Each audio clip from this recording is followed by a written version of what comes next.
NCP chief Sharad Pawar और उनके भतीजे अजीत पवार के बयान के बाद कांग्रेस नेता राहुल गांधी और पार्टी के लिए असहज स्थिति पैदा हो गई है। कांग्रेस ने अडानी मुद्दे पर जेपीसी की मांग को लेकर विपक्षी दलों का नेतृत्व करते हुए कड़ा विरोध जताया है। इसी बीच अब शरद पवार ने कहा कि जेपीसी से कोई नतीजा नहीं निकलेगा। जेपीसी के बजाय सुप्रीम कोर्ट की समिति अधिक उपयुक्त और प्रभावित होगी। शरद पवार ने कहा कि उन्हें अमेरिका स्थित हिंडनबर्ग रिसर्च के पिछले इतिहास की जानकारी नहीं है, जिसने अरबपति गौतम अडानी की कंपनियों में शेयर में हेरफेर और धोखाधड़ी का आरोप लगाया है। साथ ही उन्होंने कहा कि मैं पूरी तरह से जेपीसी के खिलाफ नहीं हूं। कई बार जेपीसी गठित हुई है और मैं कुछ जेपीसी का अध्यक्ष भी रहा हूं। जेपीसी का गठन बहुमत के आधार पर किया जाएगा। मुझे लगता है कि सुप्रीम कोर्ट की समिति ज़्यादा प्रभावी होगी। इसके अलावा अजीत पवार ने भी ईवीएम को लेकर बयान दिया, जिसके बाद एक और मुद्दे की हवा निकल गई। अजीत पवार ने शनिवार को कहा कि इलेक्ट्रॉनिक वोटिंग मशीन विश्वसनीय है और धोखाधड़ी का आरोप लगाया है। साथ ही उन्होंने कहा कि मैं पूरी तरह से जेपीसी के खिलाफ नहीं हूं। कई बार जेपीसी गठित हुई और मैं कुछ जेपीसी का अध्यक्ष भी रहा हूं। जेपीसी का गठन बहुमत के आधार पर किया जाएगा। मुझे लगता है कि सुप्रीम कोर्ट की समिति ज़्यादा प्रभावित होगी। इसके अलावा अजीत पवार ने भी ईवीएम को लेकर बयान दिया, जिसके बाद एक और मुद्दे की हवा निकल आई।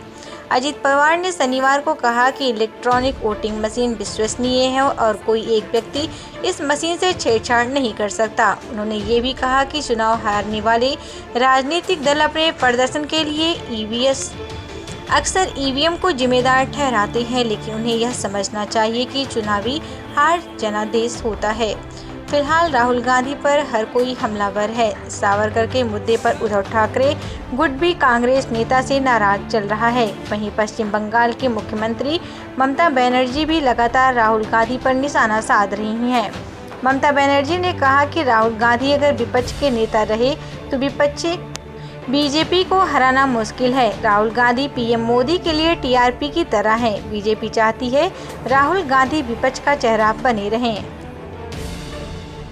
विपक्ष नेताओं के इन बयानों के अलावा कई बड़े नेता भी कांग्रेस का साथ छोड़ चुके हैं। हाल ही में कांग्रेस के वरिष्ठ नेता ए.के. अडानी के बेटे अनिल अडानी बीजेपी में शामिल हो गए हैं। उन्होंने बीजेपी में शामिल होते ही परिवारवाद का आरोप लगाते हुए कांग्रेस के खिलाफ मोर्चा खोल दिया। अडानी ने कहा कि उनका धर्म राष्ट्र के लिए काम करना है, न कि एक परिवार के लिए काम करना। आजकल कांग्रेस के नेताओं और कार्यकर्ताओं को लगता है कि उनका धर्म एक परिवार के लिए काम करना है। अनिल अडानी के अलावा सी.आर. केशवन भी बीजेपी में चले गए हैं। केशवन ने इसी साल फरवरी महीने में कांग्रेस छोड़ी थी। आंध्र प्रदेश के पूर्व सीएम एन किरण कुमार रेड्डी भी बीजेपी में शामिल हो गए हैं।